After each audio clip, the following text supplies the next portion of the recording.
আসসালামু আলাইকুম। আমি রিয়ালিটি অফ ইউএসএ থেকে মোহাম্মদ হাসান বলছি। আমি ফুড ডেলিভারির জব করি বিগত 1 বছর যাবৎ। পেজটা খুলেছি অনেক দিন হলো, পোস্ট দিতে চাই করে দেওয়া হয় না। তো আমি একটা ফুড ডেলিভারি পিক আপ করতে আসছি। আমার অর্ডার আসছে বে প্লাজা থেকে, ব্রন্সের বে প্লাজা থেকে। তো এই ফুড পিক আপটা করাটা আসলে অনেক বেশি বিরক্তির, কারণ যারা মোটর সাইকেল দিয়ে এই বে প্লাজাতে ফুড পিক আপ করতে আসেন, আপনারা সতর্ক থাকবেন, কারণ এখান থেকে মোটর সাইকেল টো করে নিয়ে যায়। আমার নিজের মোটর সাইকেলও এখান থেকে টো করে নিয়ে গেছিল। ওই সময় মোটর সাইকেল দিয়ে ফুড ডেলিভারি করতাম। তো উল্লেখ করে এভাবে ওরকমভাবে লেখা ছিল না যে এখানে পার্কিং করা যাবে না। তো এই জায়গাটা এসেই সেই দুর্দিনের কথাটা মনে পড়লো আমার। ওই সময়টা আমার জন্য অনেক কষ্টের ছিল। তো ইনশাল্লাহ আপনাদের সাথে শেয়ার করব, অনেক কথাই শেয়ার করব, অনেক কিছুই বলার আছে। তো উল্লেখযোগ্যভাবে আপনাদের বলতে চাই, যারা দূরদেশ বা যে কোনো ফুড ডেলিভারি করেন, যদি ব্রন্সে করে থাকেন, এই বে প্লাজা থেকে যখন আপনারা ফুড পিক আপ করতে আসবেন, আপনাদের অধিকাংশ সময়ই গাড়ি বা মোটরসাইকেল পার্ক করে, এই যে আমি যাচ্ছি, এটার কয়েকটা গেট আছে, এই গেট দিয়ে আপনাদের ভিতরে যেতে হবে। ভিতরে যে গিয়ে ফুড পিক আপ করে আপনাদের নিয়ে আসতে হবে। সো বি কেয়ারফুল থাকবেন। এই যে আমি বে প্লাজার ভিতরে যাচ্ছি, আমার একটা অর্ডার আসছে সার্কো জাপান থেকে। তো অনেকেই এখানে আসলে ফুড পিক আপ করতে আসলে বিভিন্ন বিড়ম্বনার শিকার হয়। এই যে আমার অর্ডারটা, এই অর্ডারটা আমি নিতে আসছি, সার্কো জাপানের অর্ডার। তাই আপনাদের সাথে বিষয়টা শেয়ার করতে চাচ্ছি সতর্কতামূলকভাবে, কারণ এখান থেকে যদি আপনার বাইকটা টো করে নিয়ে যায় বা গাড়িটা টো করে নিয়ে যায়, আপনাদের অনেকগুলো টাকা লোকসান গুনতে হবে। কারণ আমরা ফুড ডেলিভারি যারা করি, বিভিন্ন বৈরী আবহাওয়ার ভেতরে আমরা খুব কষ্ট করে 2টা টাকা উপার্জন করে থাকি, কিন্তু আমাদের এই ফুড ডেলিভারির জবটা করতে গিয়ে অনেক কষ্টের সম্মুখীন হতে হয়, তিক্ত অভিজ্ঞতার সম্মুখীন হতে হয়।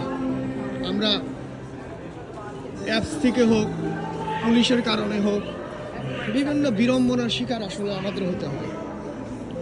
এই কারণে যখনই আপনাদের এই বে প্লাজার অর্ডার আসবে, আপনারা অবশ্যই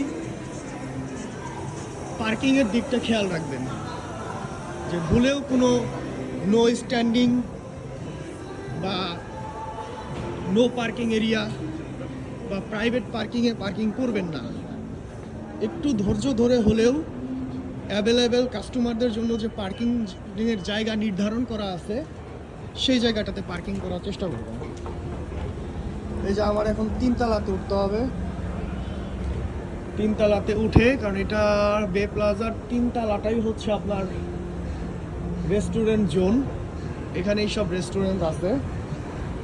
তো ওখানে যাই আমার ফুডটা পিক আপ করতে হবে। আমার পিক আপ করার টাইম ছিল, দেখেন, 3টা 31-এ, কিন্তু এখন কিন্তু 3টা 47 বেজে গেছে। অলরেডি আমি লেট, কারণ এই অতিরিক্ত সময়টা আমার লেগেছে আপনার পার্কিং খোঁজার জন্য। পার্কিং খুঁজতে আমার লেট হয়ে গেছে। এই জন্য আমি লং টাইম ওয়েট দেখাইছি, কাস্টমারকেও মেসেজ দিছি। বাট প্রবলেমটা হবে তখনই যখন আপনি অনেক নতুন যারা, তারা এসে আপনারা এখানে স্টোর খুঁজে পাবেন না।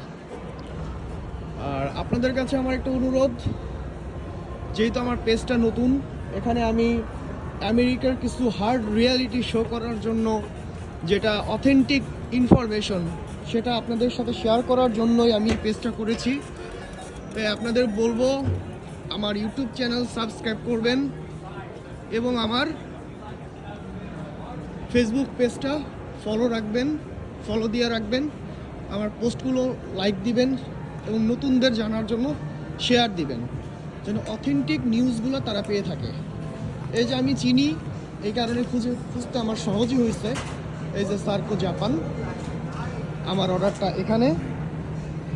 এখন আমি অর্ডারটা পিক আপ করবো।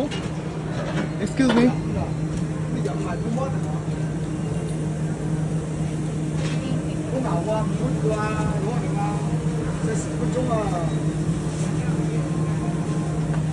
Thank you so much. Confirm the order, please. Yeah, of course. Thank you. Thank you so much. এটা আরেকটা টেকনিক, আমাকে অর্ডারটা কনফার্ম করতে বলা হয়েছে। সো আমি কনফার্ম করব, আমি কনফার্ম এনে রেখেছি, কনফার্মটা করব। বাট এখন যদি আমি কনফার্ম করে দিই, তাহলে এখন থেকেই আমার ডেলিভারি টাইমটা কাউন্ট করা স্টার্ট হবে। কিন্তু আমার এখান থেকে আমার গাড়ির কাছে হেঁটে যেতেও 5 মিনিট সময় লাগবে। সো আমি এটা আমার গাড়ির কাছে যাব, তারপর কনফার্ম করব। এরকম অনেক কিছু টেকনিক আছে, যে টেকনিকগুলো আসলে আপনাকে কেউ বলে দেবে না, বা হাতে কলমে আপনাকে কেউ শিখায়ও দিবে না ডেলিভারি জব করতে গেলে। তো আসলে এই বিষয়গুলো খুব বেশি অথেন্টিক নিউজ। যদি আপনি ডেলিভারি করতে চান, আপনার আমেরিকার জীবনটা সারভাইভ করা, এটা স্বপ্নের দেশ হলেও এটা খুব বেশি সহজ না। এটা অনেক কঠিন একটা জীবন। এখানে আপনাকে অনেক কিছুর সাথেই ফাইট করে জীবনযাপন করতে হবে। তো এই বিষয়গুলো আসলে হাতে কলমে কেউ আপনাকে শিখাবে না।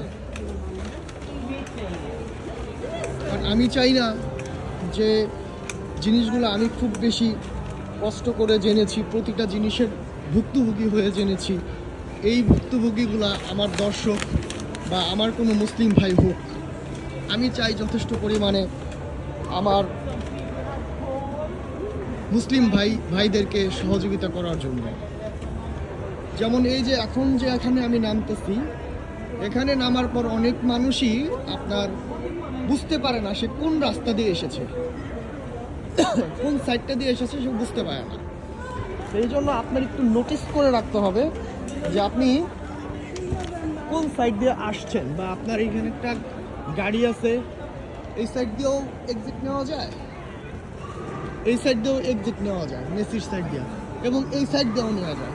তো আপনি কোন দিক দিয়ে আসছেন এবং একটা গাড়ি কোন সাইডে আছে আপনি সেটা বুঝতে পারবেন না এই বে প্লাজার যদি অর্ডার আসে। নতুন যখন আপনি একেবারেই নতুন, আপনার মাথায় তখন অনেক টেনশন যে পিক আপ টাইম লেট হয়ে যাচ্ছে, সো পার্কিংয়ে গাড়ি রেখে আসছেন, সেটা একটা টেনশন। সো বিভিন্ন দুশ্চিন্তা আপনাকে ঘিরে ধরবে। তখন আপনি আসলে নতুন অবস্থায় খুঁজেও পাবেন না যে স্টোর কোনটা, সেখান থেকে দ্রুত পিক আপ করা যায়। সো এই বিষয়গুলো আসলে আপনাকে অনেক ভাবাবে, একটা নার্ভাস থাকবেন। দেখেন, আমি কিন্তু আমার অর্ডারটা এখনও কনফার্ম করিনি। এই কারণেই করিনি, আমি যাব আমার গাড়ির কাছে, আমি গাড়িতে বসবো, আমি তারপর কনফার্ম করবো।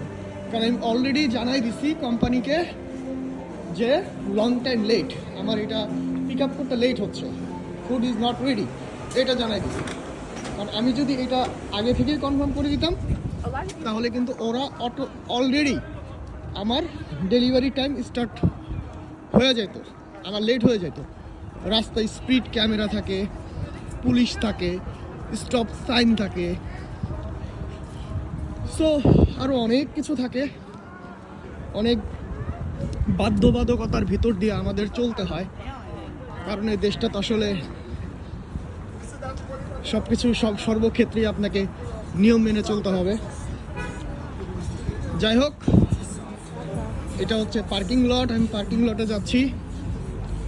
আপনাদের সাথে আবার কথা হবে ফুড ডেলিভারি নিয়ে, বা অন্য বিভিন্ন ইমিগ্রেশন সংক্রান্ত যে কোনো বিষয়ে যতটুকু আমার অভিজ্ঞতা আছে, ইনশাল্লাহ বাস্তবিক ভিডিও সহ আপনাদের সাথে দেখা হবে, এবং আপনাদের সাথে নতুন কিছু অভিজ্ঞতা শেয়ার করার চেষ্টা করব। ততক্ষণ পর্যন্ত ভালো থাকুন, ইনশাল্লাহ দেখা হবে। আসসালামু আলাইকুম ওয়া রাহমাতুল্লাহি ওয়া বারাকাতুহু।